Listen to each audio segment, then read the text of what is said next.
had just moved from CBS Productions to the network.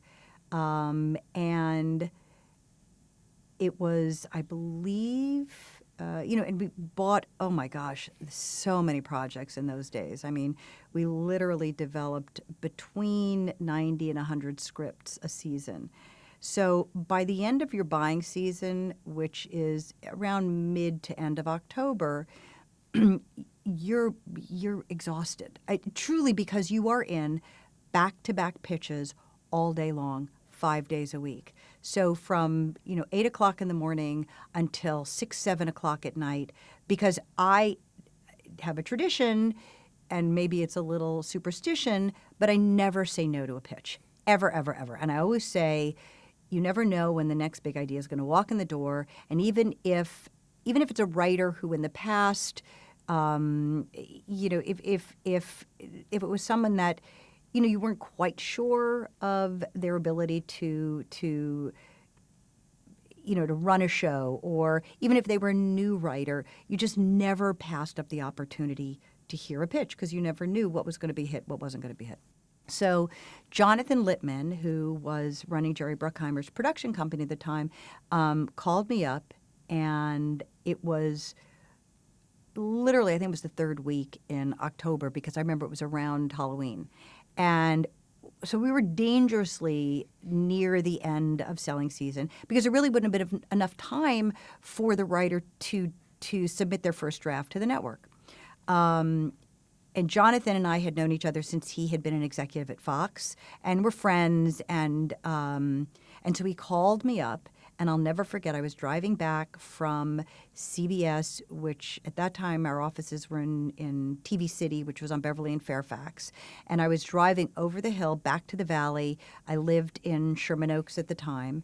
And I remember being at the intersection of Laurel Canyon and Ventura Boulevard at the stoplight.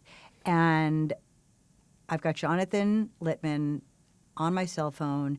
It's, like I said, it's just about to be, and it might have even been Halloween, because I had to get home to trick or treat for my daughter. He had 3 girls. We both had to be home. And he begged and begged, and he said, please, please take this pitch. Even if you don't buy it, I promise you it'll be one of the most entertaining pitches you've ever heard. And, at that point you also want to know what's the status at the other networks. Have you pitched? Have they, are they interested, whatever? And he said, well, we've pitched to all the other networks and everybody passed. So I thought, everybody passed and you're coming to see me? But again, I'll never say no. Jonathan was a good friend. It was a new writer. So I read a script that Anthony had written called, I think it was The Runner, was the feature that he'd written that might have been in development with Bruckheimer's company. And we set up the pitch.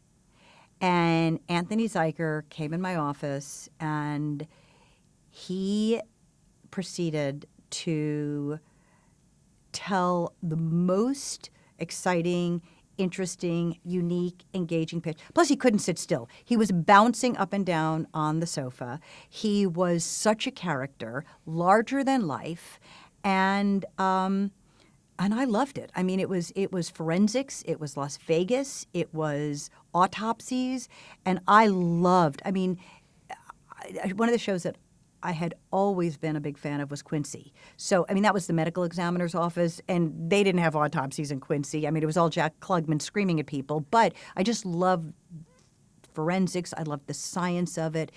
And I was intrigued. So even after that pitch had been passed on by everybody else, we bought it in the room and developed the script. And the key was, one of the keys, we had a development deal with Billy Peterson. And Leslie had known Billy from the theater years ago. I got to know him once I came over to the network. And I knew he was looking for something different. He didn't want to be, he didn't want the traditional cop, lawyer, doctor show. And there was something about Anthony, there was something about the character of Gil Grissom that I thought maybe this is right for Billy. So I put Billy and Anthony together. And if I'm not mistaken, they had their first meeting might have been around 3 hours long. And it was love at first sight. And Billy signed on and was key and was very involved in the development of the script with Anthony.